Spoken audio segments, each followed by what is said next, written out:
केकराही आंगना में तुलसी त तुलसी बाड़ा हरियर हो।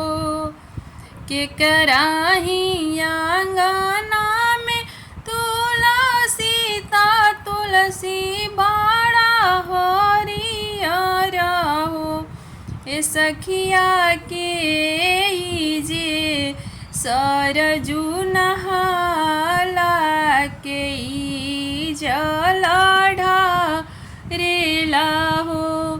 ए सखिया के जे सरजू नहाला के जल ढारेला हो।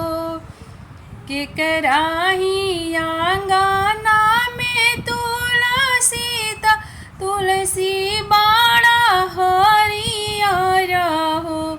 ए सखिया के जे सरजू नहाला के जल ढारेला हो।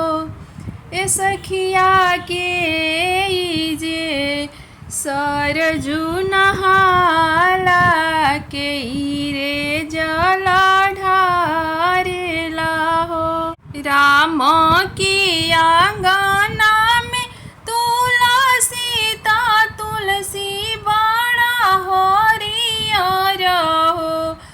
राम के आंगना में तुलसी त तुलसी बाड़ा हरियर हो। ए सखिया सीता उठी सरजू नहाली त जलावा चढ़ावेली हो। ए सखिया सीता उठी सरजू नहाली त जलावा चढ़ावली हो। केकराही आंगना में सुंदर सुंदर फूलावा फूला लानू हो। केकराही आंगना में सुंदर सुंदर फूलावा फूला लानू हो। ये सखिया के कराही आंगना में गैया त के चारा डालेला हो।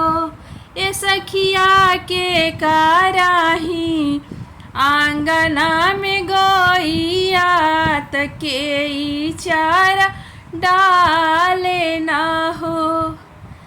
सासू के आंगना में सुंदर सुंदर फूलावा फूला लानू हो। कौशिला के आंगना में सुंदर सुंदर फूलावा फूला लानू हो। ए सखिया दशरथ के आंगना में गैया त सीता चारा डालेली हो। ए सखिया दशरथ के आंगना में गैया ससिया चारा डालेली हो। ए सखिया दशरथ के दुआरा पे गैया तसिया चारा डालेली हो। एक दिन सीता जाली मानवा तो तुलसी रोवेली हो।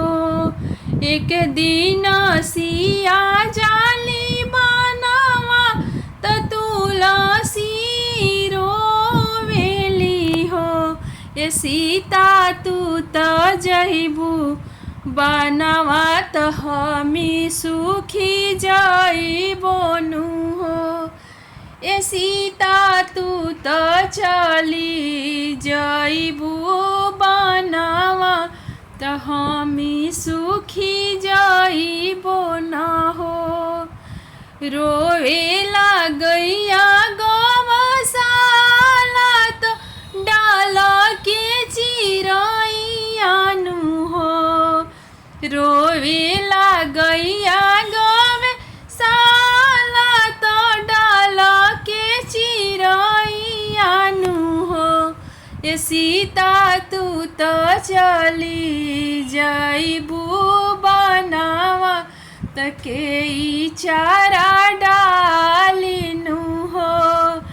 ए सीता तू तो चली जाइबू बनावा तके चारा डालेनु हो।